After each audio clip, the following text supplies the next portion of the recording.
البدع والأهواء، أهل البدع العقائدية وأهل البدع السياسية. نقول بيننا وبينكم السلف، بيننا وبينكم الكتب. Bismillahirrahmanirrahim. Kita lanjutkan pembahasan dari akidah Qayrawaniyah. Cuma anak alamatnya mana? 102 kan? 102. Baik. Qala fadilatu Syekhina Abdul Muhsin Al-Abbad hafizahullah wa amma qauluhu sallallahu alaihi wasallam, adapun sabda Nabi sallallahu alaihi wasallam, la yaruddul qada'a illa du'a, tidak ada yang mampu menolak takdir kecuali doa, dan doa juga sebenarnya bagian dari takdir juga. Wala yazidu fil umri illal bir, dan tidak ada yang menambah panjang umur kecuali kebajikan. Semakin rajin orang berbuat kebajikan, maka umurnya akan semakin ditambahi oleh Allah. Mungkin secara maknawi, mungkin secara hissi, terserah Allah bagaimana cara menambahkan umur.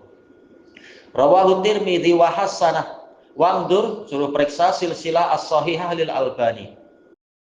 Fala yadulu ala taghyiri ma fil lauhil mahfud. Hadis tadi tidak menunjukkan bahwasanya catatan takdir di lauhul mahfud itu dirubah. Iya, tidak menunjukkan yang macam itu.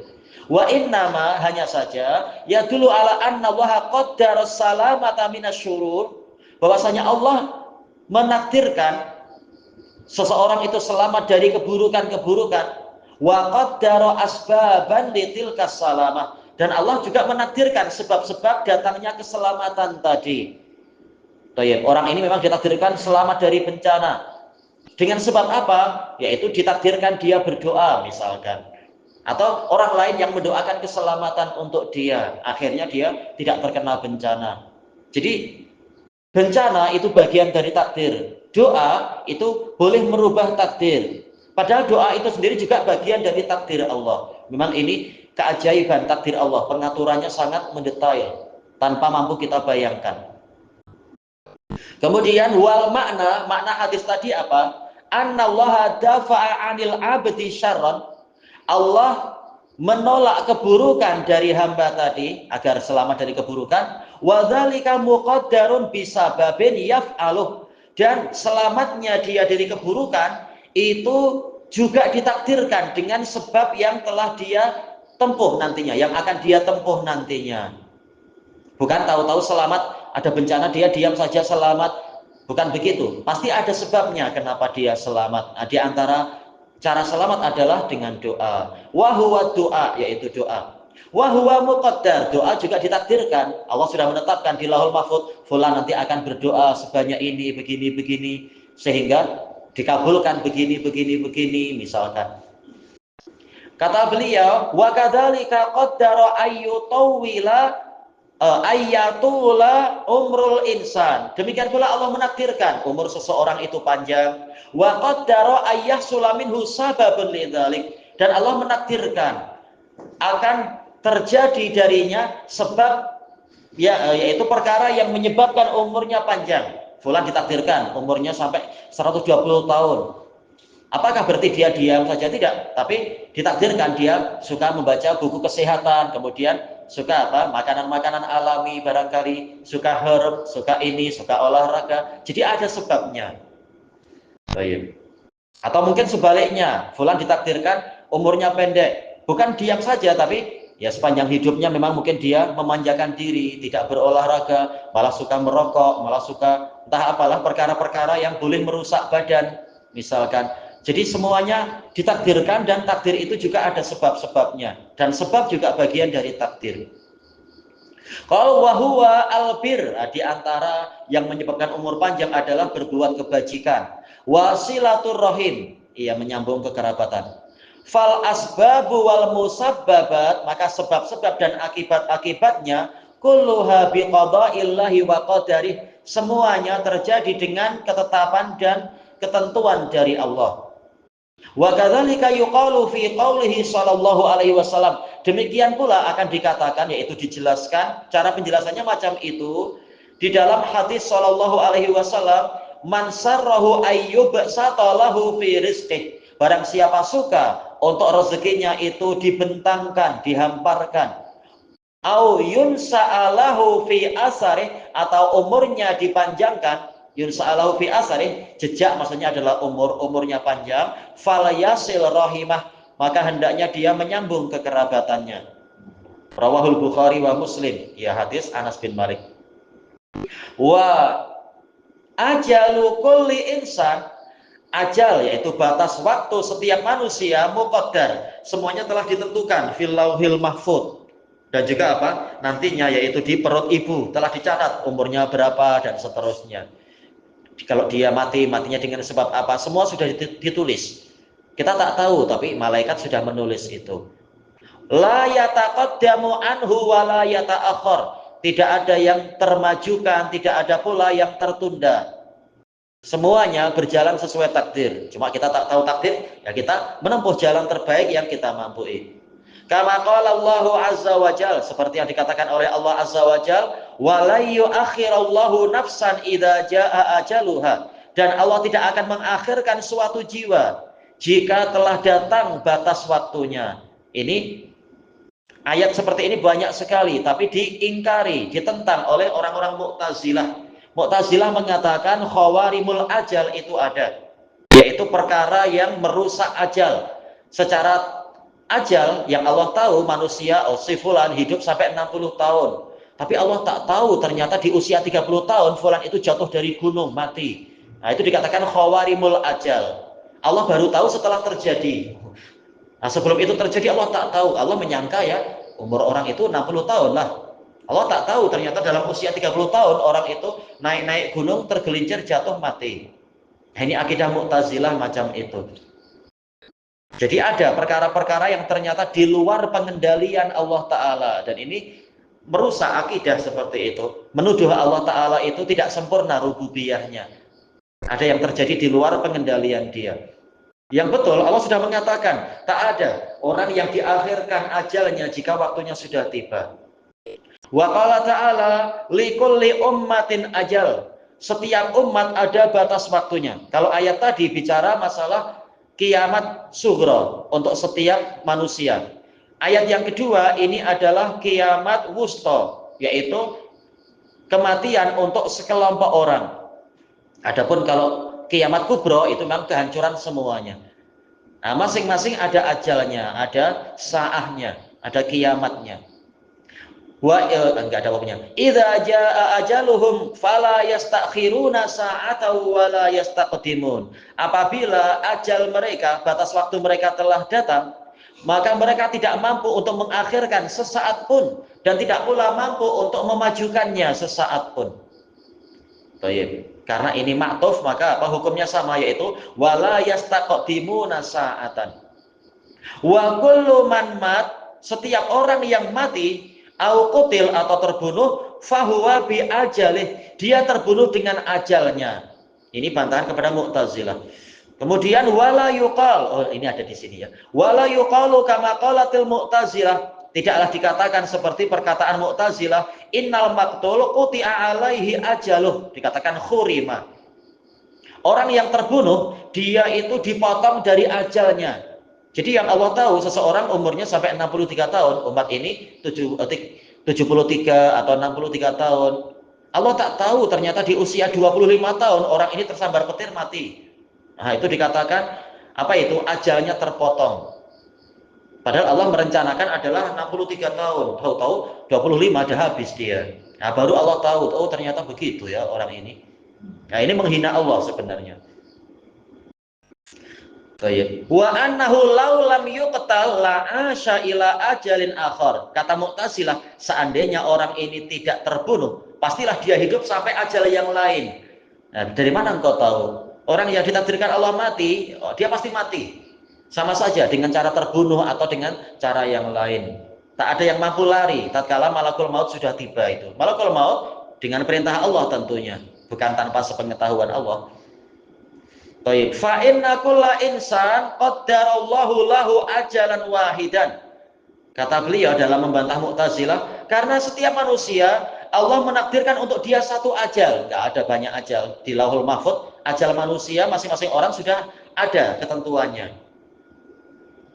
Wa qaddara lihadzal ajal asbaban. Dan Allah menakdirkan untuk ajal itu ada sebab-sebabnya. Kita tak tahu, mungkin lewat pembunuhan, atau mungkin lewat bencana alam, atau mungkin mati tak sengaja, makan tercekik sendiri, mungkin makan apa entah, dan seterusnya. Tapi tak mungkin untuk dia keluar dari takdir dia. Fahada yamutu bil marad, orang yang ini mati dengan sebab sakit. Wahada yamutu bil gharik, orang yang itu mati dengan sebab tenggelam. Wahada yamutu bil qatl, orang yang itu mati dengan sebab pembunuhan. Wahakada, dan seterusnya.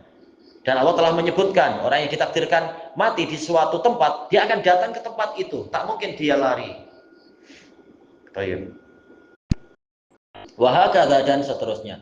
Yang ke-8, la yajuzu lihtijaju bil qadar. Tidak boleh kita berdalilkan dengan takdir ala tarki ma'mur, untuk meninggalkan apa yang diperintahkan. Kenapa tak sholat? Oh, ini takdir Allah, saya tak sholat. Oh, tak boleh macam itu. Baik. Tapi kalau kesenangan duniawi, menepuk dada, tidak mengatakan ini takdir. Nah, ini curang yang seperti itu. Kalau ada pencuri mencuri di rumah kita, kita tanya kenapa kamu mencuri? Oh, ini takdir. Kita tak terima. Lalu untuk haknya Allah, kenapa kita malah berdalilkan dengan takdir? Maka tak boleh berdalilkan dengan takdir. Kita wajib beramal. Wala ala fi'li mahdzur. Tidak boleh berdalilkan dengan takdir untuk membenarkan perbuatan yang terlarang. Kenapa engkau nanti pulang dimarahi istri, ini duit habis, engkau hutang banyak. Duit gimana? Oh, aku pakai untuk judi. Atau mau apa setelah itu? Ini takdir Allah, tak boleh. Mana ada orang terima seperti itu. Mentua pun marah kalau macam itu. Alasannya takdir. Faman fa'ala maksiyatan laha uqubatun muhaddadatun syar'an. Barang siapa berbuat suatu maksiat yang mana maksiat ini memiliki hukuman yang telah ditentukan secara syariat. Mungkin apa? Potong tangan, atau sebat 10 kali kah, atau 100 kali misalkan, atau apa. Wa'tadzara an fi'lih, dan dia mendatangkan uzur atas perbuatannya itu, bi anna dzalika qadar, bahwasanya itu adalah takdir. Fa innahu yu'aqabu bil uqubati syar'iyyah, tetap dia dihukum dengan hukuman syar'iyyah. Wa yuqalu lahu inna mu'aqabataka bi hadhil uqubah qadar, dan kita katakan pada dia, hukuman yang menimpa dirimu dengan hukuman ini itu takdir juga. Ya, kalau takdir boleh jadi alasan, gimana kita akan menghadapi para koruptor? Anda korupsi lah. Oh, ini takdir. Oh, mana orang terima itu? Marah semua. Anda janji kalau nanti berkuasa Anda akan begini-begini. Kenapa sekarang malah jadi buruk keadaan? Oh, ini takdir. Oh, mana orang percaya? Mana orang terima yang seperti itu? Baik, nanti suka politikus kalau seperti itu, boleh. Kalau boleh macam itu. Fa innahu yu'aqabu bil uqubati syar'iyyah. Ini tadi sudah. Wa amma ma jaa'a fi hadisi muhajjati Adam wa Musa. Adapun riwayat yang datang di dalam hadis perdebatan antara Nabi Adam dan Nabi Musa fil qadar, dalam masalah takdir, falaisa min qabilil ihtijaji bil qadar ala fi'li maksiyah, maka ini bukan masuk di dalam bab berdalilkan dengan takdir untuk berbuat maksiat. Wa innama huwa alal musibah, tetapi dia Nabi Adam berdalilkan takdir yaitu atas musibah. Allati kanat bisababil maksiyah, yang mana musibah itu terjadi dengan sebab kemaksiatan. Faqad rawal Bukhari wa Muslim an Abi Hurairah radhiyallahu anhu qala Rasulullah sallallahu alaihi wasallam ihtajja Adam wa Musa. Adam dan Musa pernah berdebat.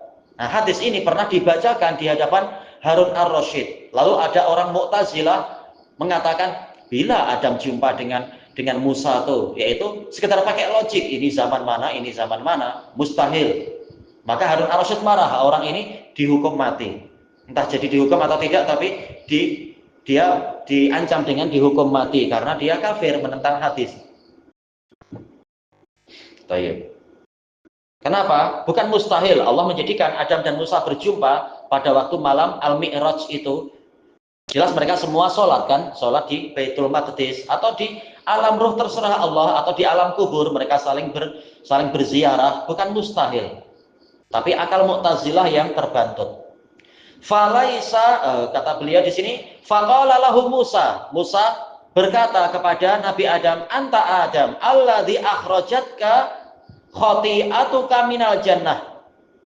Engkau adalah Adam yang mana kesalahanmu menyebabkan engkau keluar dari surga. Dalam riwayat yang lain yaitu kesalahanmu menyebabkan engkau dan keturunanmu masuk keluar dari surga. Nah, ini Nabi Musa mengkritik Nabi Adam, kami semua keluar gara-gara engkau. Faqala lahu Adam, kemudian Nabi Adam berkata kepada Nabi Musa, anta Musa alladzi istafaka Allahu bi risalatihi wa bi kalami. Engkau adalah Musa yang dipilih Allah untuk membawa risalah-risalahnya dan untuk diajak bicara dengannya. Nah, kemudian dalam riwayat yang lain Nabi Adam bertanya kepada Nabi Musa, apakah engkau dapati di dalam Taurat itu kalimat fa'asa Adamu rabbahu faghawa. Kemudian Adam mendurhakai Rabbnya sehingga dia tersesat. Maka Nabi Musa mengatakan, ya dalam Taurat yang asli cerita itu ada. Kemudian Nabi Adam bertanya, berapa jarak antara diciptakannya aku dengan ditulisnya peristiwa itu dalam Taurat? Maka Nabi Musa mengatakan 40 tahun sebelum engkau diciptakan. Maka Nabi Adam mengatakan, apakah engkau mencela diriku terhadap sesuatu yang telah ditetapkan untukku sebelum aku diciptakan? Nah, inilah yang dimaksudkan. Summa talumuni ala amrin qaddara alayya qabla an ukhlaq. Kemudian engkau mencelaku terhadap perkara yang ditakdirkan menimpa diriku sebelum aku diciptakan. Faqala Rasulullah sallallahu alaihi wasallam fahajja Adamu Musa marratain. Maka Nabi Adam mengalahkan Nabi Musa. Nah, disebutkan itu 2 kali. Bukan berarti Nabi Musa berdalilkan dengan takdir sehingga boleh maksiat, tidak demikian. Dijelaskan oleh Syekhul Islam Ibnu Taimiyah rahimahullah, orang yang sudah bertaubat, jelas Nabi Adam sudah bertaubat kan? Sebagaimana di dalam ayat Al-Baqarah dan ayat Al-A'raf. Nabi Adam sudah bertaubat. Orang yang sudah bertobat maka bagaikan dia tidak berbuat dosa. Ma'ruf hadisnya itu. Man taba'an dzambin kaman la dzambalah, hadis Ibnu Mas'ud. Orang yang bertaubat dari suatu dosa, dia bagaikan orang yang tidak berdosa. Kalau sudah tidak ada dosa, berarti takdir itu diarahkan kemana? Kepada musibah. Jadi masalah kita dikeluarkan dari surga, ini takdir Allah, ini musibah. Adapun masalah dosa, Adam sudah terhapus dari dosanya, maka tidak layak untuk dicela lagi. Makanya Nabi Musa kalah dalam debat tersebut. Inilah yang dimaksudkan di dalam pembahasan itu. Thayyib ilahuna wallahu a'lam. Subhanakallahumma wa bihamdik. Ya? Iya. Hadis muttafaqun alaih. Subhanakallahumma wa bihamdika la ilaha illa anta astaghfiruka wa atubu ilaik. Alhamdulillahirabbil alamin. Jazakumullahu khairan.